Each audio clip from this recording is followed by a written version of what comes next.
मैंने लिया है, एक कार पहले से टाटा हैरियर है। ये फंस गया सी है। कुछ थोड़ा बहुत सेविंग वगैरह भी कर लिया। कितना कमाते हो? कमाई भाई बहुत अच्छा खासा मैंने कमा लिया। तो सोशल मीडिया की वजह से आज कुछ सब कुछ सही चल रहा है, लाखों में अर्निंग हो रहा है। लाखों में कितना होता है मोटी को? एक स्विफ्ट तो मैं हर महीने निकाल सकता हूँ। कैसा लगा मेरा मजाक? तो बाकी लोगों को कमाई से ज्यादा तो मैं अपना खर्च गिना देता हूँ ताकि लोगों को इसी से पता चल जाए। ऐसा नहीं हूँ, कुमार जी आगे पूछ भी रहे हैं, बहुत लोग तो सफल हो रहे हैं, इसमें लाखों कमा रहे हैं, लेकिन वो but कुछ काफी असफल वो हो जाते हैं। सफलता भी अस्थाई है, स्थायी नहीं है। कह रहे हैं काफी असफल हो जाते हैं, उसका पुण्य का काम, ये पुण्य हो रहा है मेरा, है पाप हो रहा है। मैं तो उनको मोटिवेट कर रहा हूँ। मुझे समझ नहीं आ रहा। यूट्यूब कोई अविनाशी या स्थायी दाता नहीं है। जिस दिन बंद हुआ तो डिप्रेशन में पहुंच जाओगे, नहीं पहुंच जाओगे। ये YouTube का काला चिट्ठा, अक्कड़ बक्कड़ बम्बी बोल। बाबा जी आज खोलेंगे YouTube की सारी पोल। ये इतनी मेहनत से बनाया, ये जिंदगी बदल देगा तुम्हारी। गौर से सुनिएगा, मजाक में जितने लिया वो YouTube से हाथ धो बैठेगा। चले एक काम कर, 200 रुपए दे और 50 रुपए काट ओवर एक्टिंग के। और जीवन भर इनके जैसे इधर इधर मरड़ाता रहेगा और पैसों के समुंदर में कभी नहीं पहुंच पाएगा। अभी मजा आएगा ना। ये पैसों का समंदर है YouTube। पैसों का समंदर जानते हो? जीवन किसके लिए है? जीने के लिए सब कार्य किए जाते हैं, लेकिन हम जी किसके लिए रहे? अब इस प्रश्न का उत्तर अगर हो तो सही मोटिवेशन मिल जाए। जीने के लिए बहुत से उपाय हैं। चाहे आप 100 करोड़ रुपया रोज कमाने लगे, 100 करोड़ रुपया रोज कमाने लगे, चाहे आप हजारों लाखों विषय भोग रोज भोगने लगे, तो भी आपकी ओवर थिंकिंग रुकने वाली नहीं। लोगों को महाराज जी मैं सिखाता हूँ कि मतलब आप यूट्यूब से सोशल मीडिया से रोजगार कर सकते हैं। बच्चा, परम विश्राम जब तक मन को नहीं मिलेगा तब तक ये कभी शांत होने वाला नहीं। चाहे आप 100 करोड़ रुपया रोज कमाने लगे, 100 करोड़ रुपया रोज कमाने लगे, चाहे आप हजारों लाखों विषय भोग रोज भोगने लगे, तो भी आपकी ओवर थिंकिंग रुकने वाली नहीं। समझ पा रहे हो या इसमें आपको कोई संशय है? नहीं। 100 रुपए की मांग, फिर 1000 रुपए की मांग, फिर 1 लाख की मांग, फिर करोड़ की मांग, फिर अरब की मांग, ये बढ़ती ही चली जाएगी। इसकी पूर्ति नहीं होती कभी, आज तक किसी की नहीं हुई। इतिहास साक्षी है। उसी की पूर्ति होती है जिसको अध्यात्म का ज्ञान हो जाता है। उसके अंदर ये वृत्ति आती है, यथा लाभ संतोष सदा, काहू सो कछु न चाहूंगो, परहित निरत निरंतर मन क्रम, वचन नेम निभाऊंगो, कबहू कहो या रहा नहीं रहूंगो। इसमें हम अपने विचारों पर शासन कर सकते हैं, हम अपने मन को शांत कर सकते हैं। वो रुपया नहीं होता, वो भोग सामग्री नहीं होती, वो अध्यात्म होता है। आप इस बात को स्वीकार करते हैं?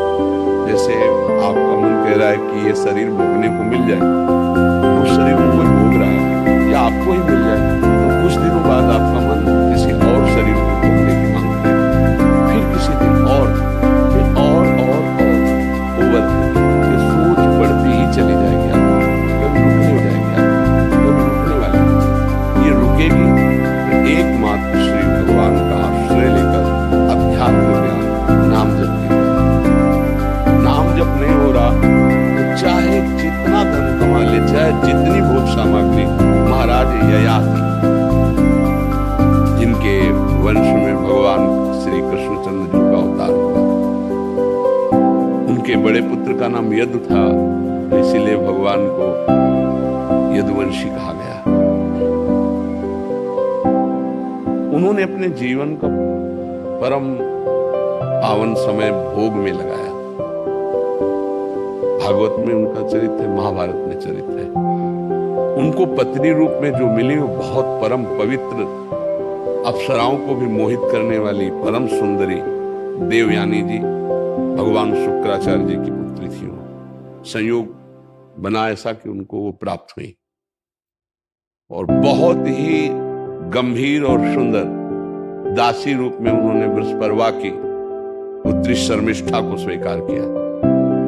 शर्मिष्ठा से भी पुत्र हुए, देवयानी से भी पुत्र हुए। बड़ी कथा में सारांश में केवल बता रहे। देवयानी की शर्त थी कि आपने मुझे स्वीकार किया है, मैं सर्व सुंदरी हूं और सर्व पूज्य हूं। ये केवल संयोग है, नहीं तो हमारे चरण छूने के लायक भी नहीं, क्योंकि वास्तविक ऐसी ही स्थिति। मैं तुम्हें पत्नी रूप में प्राप्त हुई हूं, तो किसी की तरफ आंख उठा के नहीं देखोगे, ये शर्त। लेकिन जब शर्मिष्ठा को जो दासी रूप में आई थी, यद्यपि वो दासी नहीं थी, ईर्ष्यावश देवयानी जी ने दासी पद में उन्हें रखा था। इतनी सुंदर और गंभीर मुद्रा में थी, महाराज ययाति लुभायमान हो गए। जबकि सर्व सुंदर देवयानी शर्मिष्ठा जी से भी पुत्र प्रकट हुए। एक दिन वो शिकार के बहाने जा रहे थे, तो वहां नए नए बालक पिताश्री कह करके लपटे। देवयानी पिताश्री आपको कैसे कह सकते हैं? तो ये बालक ने ऐसे भाव से कहते नहीं, सत्य बोलिए, हमारे ही बालक। तो तुरंत उसी समय चली गई भगवान शुक्राचार्य जी के पास, और कहा इन्होंने हमारे साथ छल किया, इनको दंड देना। महाराज ययाति सामने गए, तो जाओ, तुम इतने काम मोहित हो रहे हो, जरावस्था को प्राप्त करो, वृद्धावस्था। अब देवयानी से कहा कि पिता से साफ तो दिला दिया, क्या इसमें तुम्हारा हित होगा? उनको लगा कि गलती हो गई, तो उन्होंने पिताजी से कहा इस जरा को मुक्त कर दीजिए। उनका एक ही उपाय, कोई पुत्र तुम्हें अपना यौवन दे देते तो तुम यौवन, पुत्र से भी यौवन प्राप्त करके उन्होंने फिर विषयों को बोला। अंत तो गत्वा उन्होंने लिखा बनाना, एक भगवद विमुख को, विषयी पुरुष को संसार के संपूर्ण भोग मिल जाए तो भी उसकी तृप्ति नहीं होने वाली।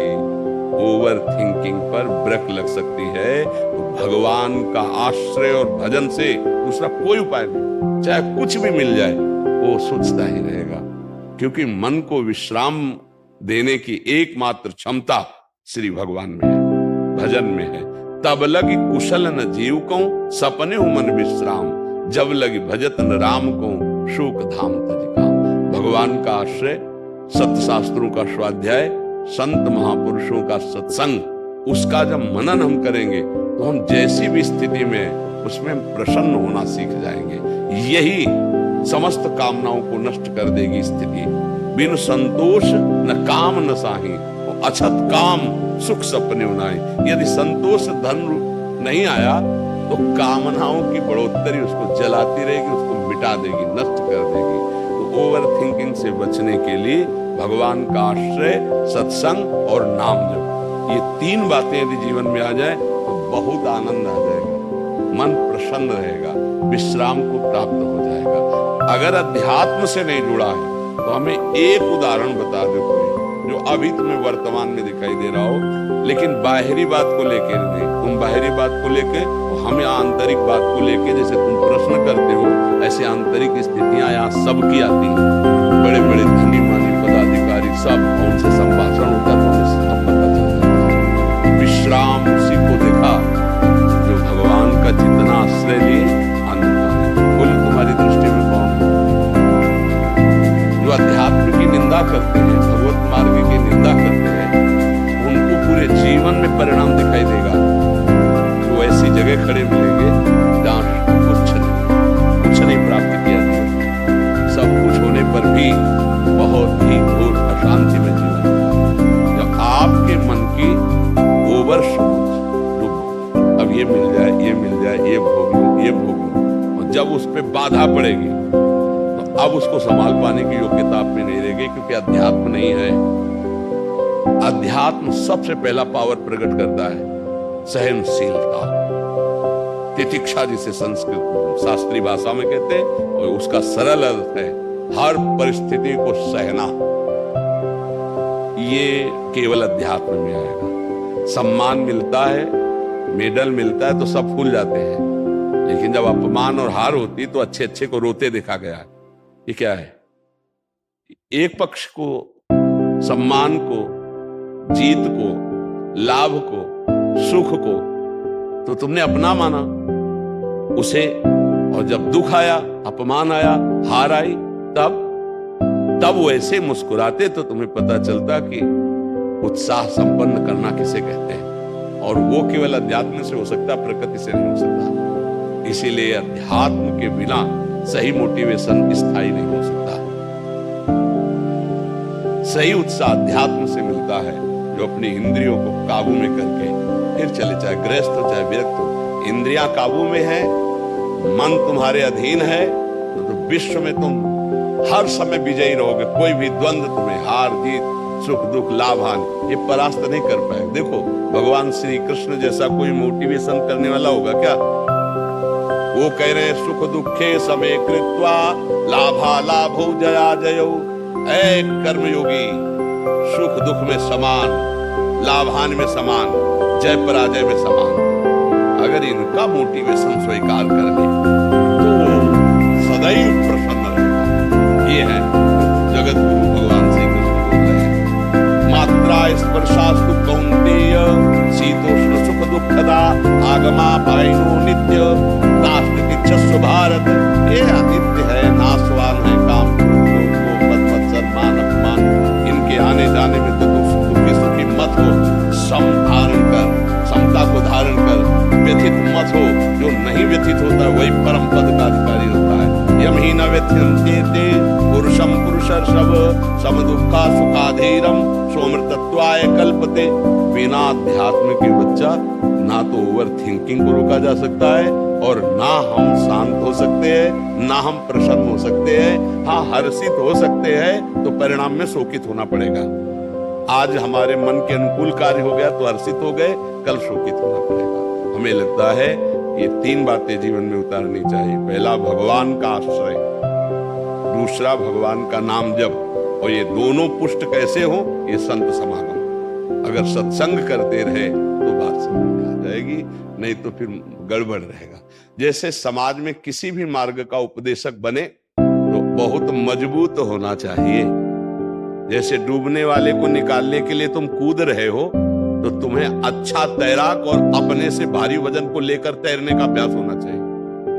और जो डूब रहा है वो पहले तुम्हें डुबोएगा, अगर फंस गए उसके चक्कर में पहले तुम्हें डुबोएगा, क्योंकि वो सांस लेना चाहेगा। तो बहुत बचा के मोटिवेशन देने के लिए पहले अपने को इतना मजबूत रखना चाहिए कि कोई भी परिस्थिति हमारे उत्साह को ना नष्ट कर दे। चाहे सामने से गाली आवे, चाहे सामने से निंदा या अपमान आवे, लेकिन हमको उसको उत्साह बढ़ाना, उसको सुख देना है।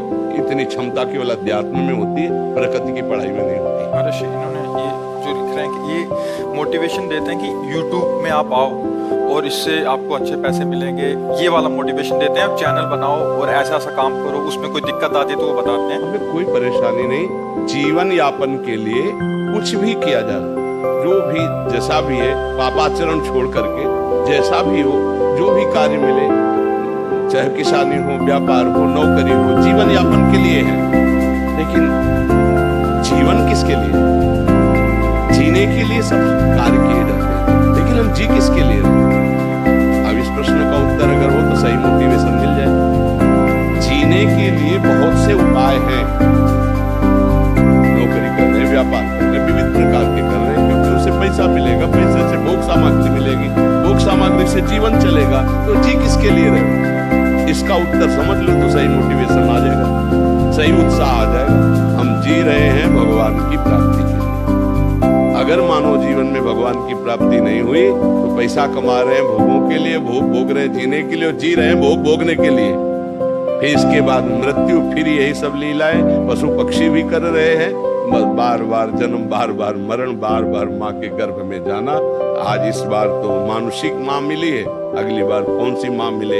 इसलिए पुनरपि जन्मम पुनरपि मरणम पुनरपि जननी जठरे शयनम, इस चक्र को काटना है, और इस चक्र को काटने का उत्साह भगवान की शरण।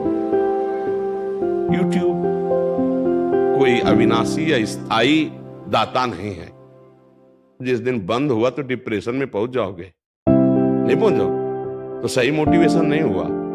साथ में ऐसा भी मोटिवेशन होना चाहिए कि कल YouTube बंद हो जाए तो फिर आप में वो क्षमता होनी चाहिए कि आपके पास और भी मार्ग है, आपको निराश नहीं हो। हमारे जी आगे पूछ भी रहे हैं, बहुत लोग तो सफल हो रहे हैं इसमें, लाखों कमा रहे हैं, लेकिन वो काफी सफलता भी अस्थाई है, स्थायी नहीं है।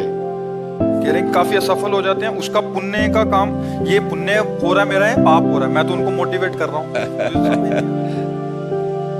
पुण्य और पाप तो शास्त्र आज्ञा का पालन करने से पुण्य होता है, शास्त्र विरुद्ध आचरण करने से पाप होता है। इसमें कोई पुण्य और पाप का क्षेत्र थोड़ी जाए। YouTube में आप चैनल बना करके एक व्यापार कर रहे हैं, लेकिन इसको सुकृत थोड़ी बोल देंगे, आप पुण्य थोड़ी बोल देंगे। मान लो खेती हो रही तो कोई पुण्य थोड़ी हो रहा है। खेती से जो अन्न पैदा हुआ मेहनत से, वो जो आप दूसरे को पवा रहे हो, जिससे कोई संबंध नहीं है, भूखा है, अब ये पुण्य बात हुई। आप तो व्यापार करने का एक रास्ता बता रहे हैं, तो ये तो जीने का रास्ता। अब YouTube से जो आपको मिलते हैं, उनमें से कितने औषधालय में बेचते हैं आप, कितनी के गरीबों की औषधि करवाते हैं, कितने पैसे की, कितने भूखों का पेट भरते हैं, कितने के वस्त्र देते हैं, वो पुण्य शब्द से जुड़े हुए। तो हमें लगता है कि थोड़ा आप शास्त्रों का स्वाध्याय करें, नाम जप करें, भगवद आश्रित रहे, क्योंकि यह सब बच्चा टिकाऊ नहीं। न यहाँ विश्व का कोई पद टिकाऊ है, न कोई संपत्ति टिकाऊ है, कुछ टिकाऊ है। यहाँ परिवर्तनशील नाशवान है। बढ़ाइए उत्साह, नौजवानों को प्रेरित कीजिए, पर साथ में इतना भी तुमको ज्ञान हो और उनको ज्ञान हो कि कमाना बुरा नहीं है, कमाओ, लेकिन उनका धर्म में प्रयोग करो और शास्त्र स्वाध्याय करके आध्यात्मिक बनो, जिससे तुम हर कष्ट को सह सको। हाँ, एक बार चक्रवर्ती सम्राट पद पर हस्तिनापुर के राजा बने युधिष्ठिर जी। अगला कदम आता है कि 13 वर्ष का वनवास, 1 वर्ष का अज्ञातवास, इसके बाद फिर ये क्रम चक्र चलता है। ऐसा नहीं कि आज 5 लाख आप कमा रहे हो तो सदैव आप ऐसे ही चलोगे या ऐसे सुखी रहोगे। ये कोई सच्चिदानंद अविनाशी नहीं है यूट्यूब, यह कोई भी मार्ग अविनाशी नहीं। मुझे लगता है परम विश्राम और शांति के लिए, ये व्यवहार के लिए करो, लेकिन अध्यात्म का ज्ञान और भगवान का आश्रय भजन जरूर होना चाहिए, नहीं उसके बिना आपकी सोच आपको परेशान कर देगी। संतोष उसी को होता है जिसके पास नाम है, भगवान का भरोसा है। चैन से जीने के लिए एक रास्ता है, भगवान का आश्रय, नाम जप और सत्संग। इससे आपका ज्ञान विकास को प्राप्त होगा। नहीं, हम बहुतों को पराजित और रोते हुए देखा है। जीते हार उछल गए, वो हारे तो रो दिए। अब उनको कौन रोक पाएगा जो हार का कष्ट सहा जा रहा है। बराबर कोई जीत हो ऐसा नहीं। हमें लगता है ऐसी कला सीखनी चाहिए कि जीत में उछलो मत और हार में रो मत। हारे हैं तो हम जो त्रुटि है उसको समझेंगे और अगली बार जीतेंगे, और जीते हैं तो भगवान की कृपा, इसलिए ज्यादा फूलने की जरूरत नहीं है, क्योंकि हार भी आगे खड़ी है। दिन है तो रात आएगा, रात है तो दिन आएगी। ऐसी हमारे अंदर आध्यात्मिक शक्ति जागृत हो जाए जिसका नाम समता है। अगर समता नहीं तो फिर कोई मोटिवेशन रोक नहीं सकता, तुम्हें परेशान होना पड़ेगा। संसारिकता आपके विश्राम के लिए योग्य नहीं है। मन को कोई भी संसारिकता कभी विश्राम नहीं। महाराज पुररवा को उर्वशी जी मिली थी, फिर भी उनकी तृप्ति नहीं हुई थी। उनकी जो दशा वर्णन की गई, पागल से घूम रहे थे बात। भगवान की कृपा से उनकी फिर बुद्धि शुद्ध हुई। महाराज पुररवा बहुत बड़े चक्रवर्ती सम्राट थे, उन्होंने अपने अनुभव लिखे। चाहे जितना सुख प्राप्त हो, भगवान से विमुख जीव को कभी शांति नहीं मिल सकती, कभी विश्राम नहीं मिल सकता। इसलिए नाम जप करो, सत्संग करो और शास्त्रों का स्वाध्याय करो। एक अध्याय चाहे पढ़ो, भागवत पढ़ा करो, हिंदी से ही पढ़ा करो, ठीक है। और सबको उत्साह बढ़ाओ। अगर ये उत्साह में इतना हमारी प्रार्थना हो जाए, आपकी कोई बात सुन रहा हो और आप 5 मिनट राधा राधा जपवा लो तो बहुत बढ़िया रहेगा। 5 मिनट भाई हमारे पास आए तो असलियत वाली बात है भाई, प्रलोभन दे दो। 5 मिनट अगर नाम जपना शुरू होगा तो उसका जीवन मंगल में हो जाएगा। हमें विश्वास है कि हमारे प्रभु का नाम भाव कुभाव अनखाल सहु, नाम जपत मंगल सिद्ध सहु। हमने एक बार प्रार्थना की थी, 24 घंटे में 24 मिनट मुझे दे दो।